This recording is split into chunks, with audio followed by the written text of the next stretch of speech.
Marvel fans know this. Superpowers can be physical or mental, gained by chance or through personal growth. The same goes for our CMOs, who juggle multiple roles, keeping their companies future-proof while navigating the challenges of a global business world.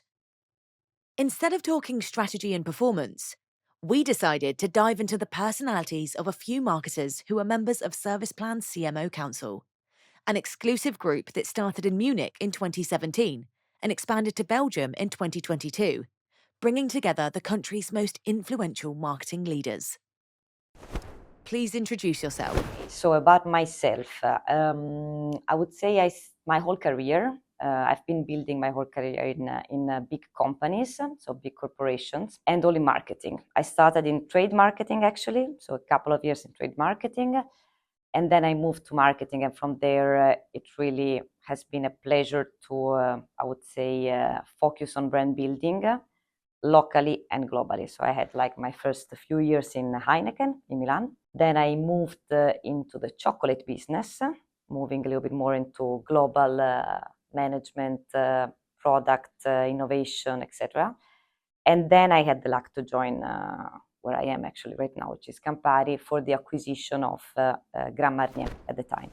Suppose you had to describe your superpower as CMO, which would it be? I would say to me it's the capability to look at obstacles and to turn them in opportunities. You know, in our job, it's something that happens every time. So you find obstacles, inflation, consumer confidence, macro environment which are changing, your internal system that is evolving and changing, and having the capability to look at a different way and to use it, really to use it, to think of, okay, what can I do differently from my competition? This is really important, especially nowadays, I would say.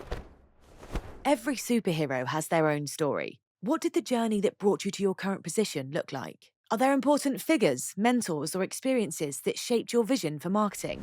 Yeah, I believe something that has been really, identifying my journey has been the fact that I've been traveling in different companies, different cultures, different categories, and this has been really enriching for myself, meaning that I had the opportunity to understand especially different cultures and how to deal with different consumers and customers.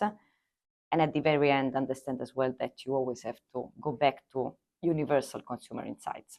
So anywhere you go, US, France, UK, Italy, etc., we are all consumers, we're all human beings, and you have to understand how to really go to the core of consumers. I started in Italy, then I moved to the northern part of Italy. I started working globally. And then I think the big important career step I did when I entered Campari in 2016 for the acquisition of Grand Marnier. So in that moment, I was responsible of the integration of Grand Marnier in the company. And in this perspective, I was focusing in Italy, in the Italian market, but as well really traveling a lot to US. And this also brought me to understand the American culture, which is, of course, extremely inspiring and extremely complex. So this, in terms of, let's say, journey, brought me to understand and to really deal with the complexity of a repositioning, of a relaunch, of a new acquisition, of integration of system, people, etc. And of course, this was, I would say, the most one of the most important moments in my career. In terms of mentors, two people, I would say, one internal in my current company and one external. This has always been good for me, to find an internal mentor to navigate the complexity of your current company, but also to find an external one to really, challenge yourself with different way of working and thinking, etc. Two women, both of them, probably by chance, but two women. The first one has been extremely important to teach me discipline and being relentless. So when you have an objective, keeping on going step by step, having the direction, know where you want to go. The second one has taught me to remain pragmatic, but evaluate a lot of different things. Even in your work, evaluate what you can do outside of it, how you can bring the external stimulus in your internal job. Are you more of a visionary or tactical hero? And how does this impact your leadership style?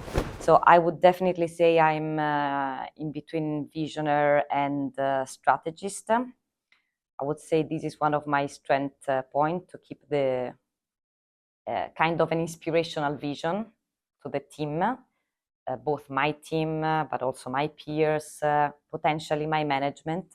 But I also would say that I am a pragmatic visionary, meaning that I build my strategy always on KPIs and metrics. If I don't find and have KPIs to measure what I have in mind, to me it doesn't exist. So yes, I would say this. In terms of how these impact my leadership style and my team, I'd say that to me, leadership is the capability to nourish a context and an ambient where talents and ideas can flourish. What was the biggest challenge you encountered in your career? And how did you tackle it? So the biggest challenge in my career, I think this is also a little bit more universal, meaning that I believe that for everyone, the biggest challenge in career happens when you have a biggest challenge also in your personal life. So matching career and personal life, it's one of the elements of the challenge itself. To me, was my initial phase in the current group I work. When I was entering, let's say, and somehow entering the company, a new category, a new company, new ways of working, and at the same time overseeing and being responsible of the integration of famous brand, a brand with 200 years of history, so paying a lot of attention not to change or to disrupt dramatically such a brand, but at the same time with the objective really to reposition, reshuffle, create something that for the markets was relevant, understanding how to really tackle the consumer insight, etc. Why was it challenging? It was challenging itself.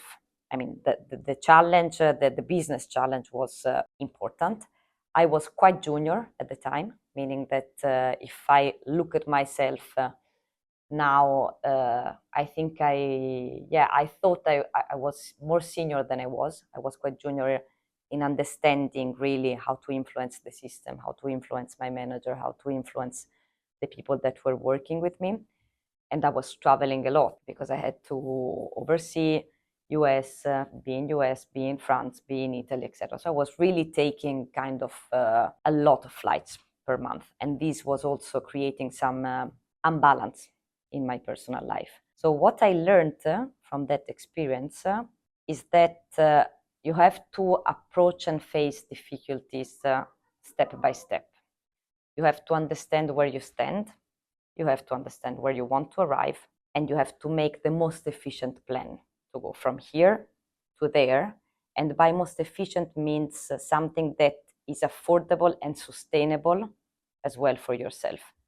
So, and this is in work and is in life. No, I mean, understanding when to rest, understanding where you want to arrive, when to push forward, when to run, and when to rest. This is very important. You are responsible of your own journey and your own career at the end. You are really responsible of it. It's not coming from anyone else. So you have to find a way to enjoy the journey. How do you stay creative, even under the pressure of performance and return on investment expectations? Well, first of all, I believe when there is pressure, you have to be ready to sustain it. There are some times where you have to run and it's requested, and speed is necessary, especially now in this macroeconomic context. So pressure is not something that you can avoid. You have to embrace it and embrace the challenge. But again, you also need to understand how to remain, well, first of all, positive with a strong energy. And to me, in our job as marketeers, it's very important to be stimulated and creatively stimulated. And for me, it's very important to, first of all, look at other businesses, not just our competitors, not just what this or that one is doing, but what other categories, how they are performing, what they are doing, and innovation, what is happening in Cannes, which are the best cases. So this is very important, being informed about what happens in the world. So I always read a lot. In the morning, I read a lot of newspaper. I try to be informed. And then to me, a big source of inspiration comes from art, philosophy, and music. Because I think that there you can anticipate what's happening, what's coming next, which are the big topic of discussions that will be socially relevant in 5 years' time. So this is something that and plus you nurture yourself. So this is something that I really try to, as ritual to, like put in my life. And I also try to push the people that work with me in, like having this mindset of taking things from different places and especially from art. Yeah, more or less these, but then of course as well keeping on learning. So also with my team, I try to, help them as well, giving them books or, have some topics to discuss. Sometimes we have this marketing meeting, weekly marketing meetings where sometimes we just bring a topic and we discuss this hot topic to understand also, what would you have done differently? What do you think of, I don't know, Nike that has done this, or even, this problem that is emerging in society, or, people just staying, young generation staying a lot on social media, so different topics.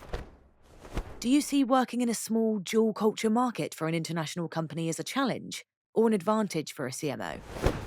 So it's a big opportunity. It's really a big opportunity. I think this market is extremely interesting, extremely complex for being so small. I didn't expect it when I arrived, but it's also an opportunity to kind of test and trial. Because of course, being quite small, but also, as you said, two different languages, different cultures. I didn't know that the northern and the southern part of Belgium could be also in terms of consumer so different, of cultures so different, plus all the borderies.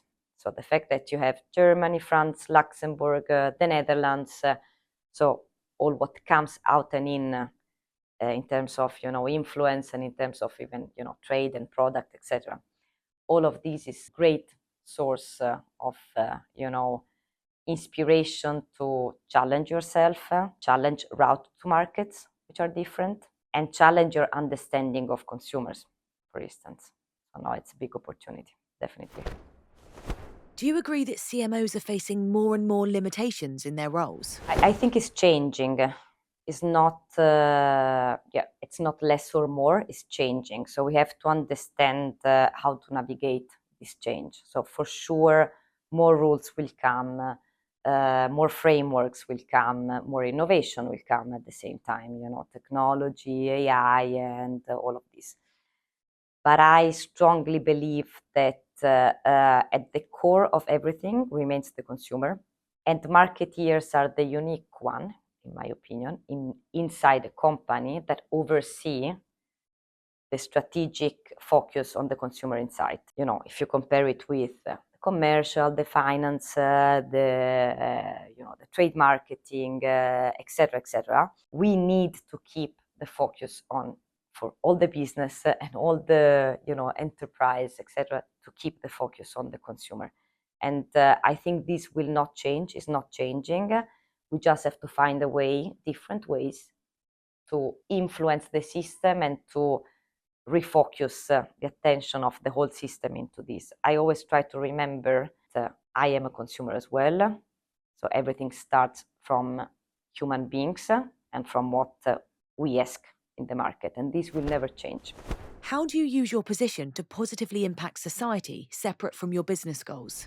So, first of all, I think there is right now a responsibility for leaders and an opportunity, but especially responsibility for leaders to shape business with a positive impact. And with positive impact, I mean positive from a societal standpoint. And for myself, I talk about myself, but being a woman, for me, it's very important, potentially, if I can, to bring an example of women leadership that is affordable, sustainable, human, assertive at the same time. So this is, I mean, being an example is very important. But of course, there is also responsibility somehow to shape a business that has a positive impact as well in the environment. This is a big topic of discussion. I think we are in a journey, all of us. So I know a little bit better, you know, my own, let's say, business. But I know that everyone, despite, you know, talking about spirits or fashion or whatever, we all are in the same journey, trying to understand how we can somehow moderate in the right direction consumptions with innovation, with you know, packaging innovation, reusable packaging, sustainable packaging, or you know, even moving consumer consciousness.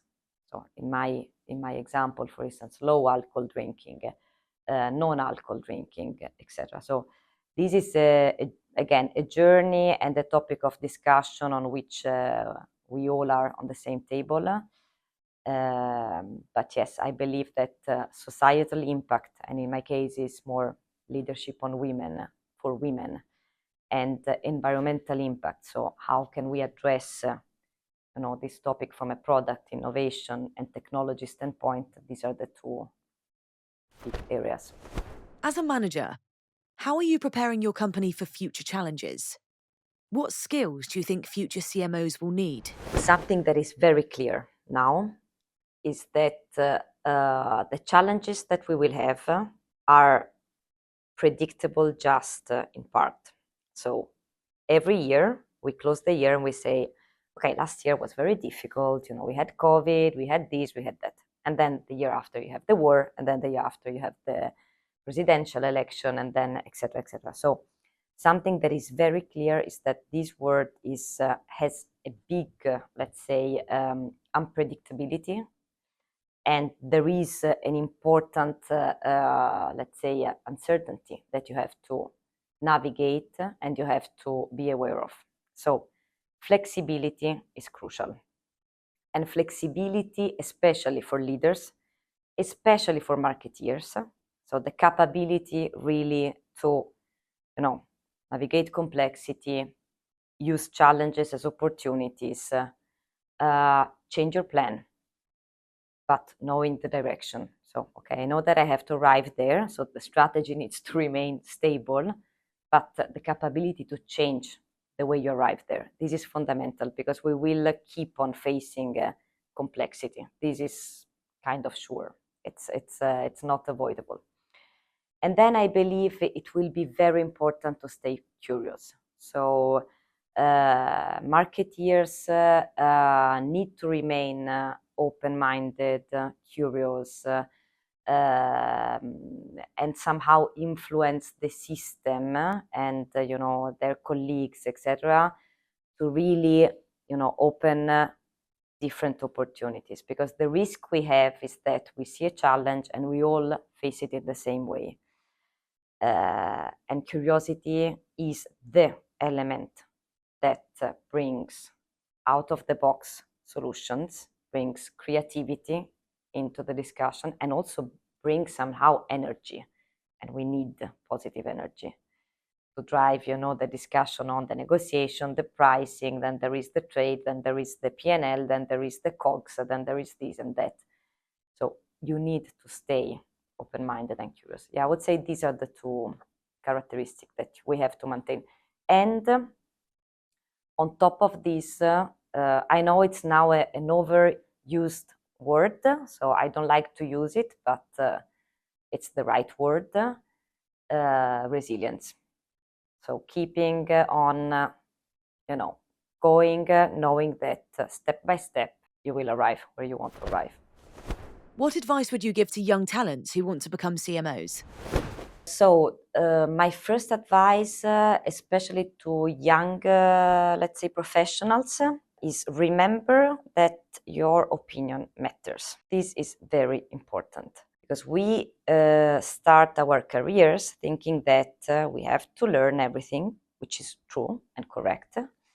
But somehow we enter in a framework and we shape ourselves in that framework because we have learned from school, blah, blah, blah, that we have to stay in that framework, which is partially correct. But you have to remember that you are chosen, whatever the grade you are, if you're a junior, senior, leader, whatever, to make a difference. And you have, and you're responsible for making a difference. You have the opportunity and you're responsible for making a difference. So this is the first thing. Of course, opinion matters, but experience as well. So you have to, let's say, build your opinions on your experience. Not any opinion has the same weight, but just because experience can really give substance and rationals and meaning to what you say and what you do. So this is also very important. You don't arrive at the destination without the journey. This is not possible. It doesn't exist. So that's my first advice. The second advice, again, that I would give myself is what I said before. You are responsible of your career, no one else. So you have to understand how to navigate it. The sooner you learn it, the better it is. Don't expect that it comes externally because it's not how it works. And a company will always have the maximum benefit in putting you in the right place if you are the right person. How do you think the market will develop globally and in your sector? What are the main uncertainties or opportunities for the future? So I believe there will be in the upcoming years a lot of shakings still. So I expect personally inflations, economical potential crisis, whatever macroeconomic that can come again and somehow shakes the equilibrium in Europe, in US, in China, in Africa, etc. So I expect, and this is again why I think that we need the capability to be flexible and to react quickly. I expect technologies to potentially play a more important role. So probably even new jobs will come up and out in the market. And again, also in this, I expect marketeers to divide into the ones that will use more and more technology in a more tactical way and the ones that will maintain the focus on consumers. And I want to stay in this side personally. Then how the market will grow, I think the market is still growing. It's still growing. There are a lot of opportunities. For sure, consumption habits are, let's say, showing some switch. So the healthy, somehow trend is there in terms of sport, in terms of food, in terms of drinks. We were discussing a little bit more of healthy interest of younger generations, but also of right now millennials, etc. The low alc, the non-alc consumption is going to be growing probably. I expect the premiumization trend to keep on being in the curve and potentially growing. So this might generate a little bit of gap in terms of pricings in the market. and potentially more valuable luxury items from one side, and qualitative and demand for quality, less and more qualitative things, and more mass and standard products in the market. And here you have to try to, ensure that you are, let's say, in the premium side of the market, and you don't enter in the commoditization. What do you expect from your agency partners in 2025? So I expect partnership, being partners, not suppliers. This is first and probably the most important. So we have to go hand in hand. I expect speed. This is very important. And especially for agencies, this can be a challenge for the future.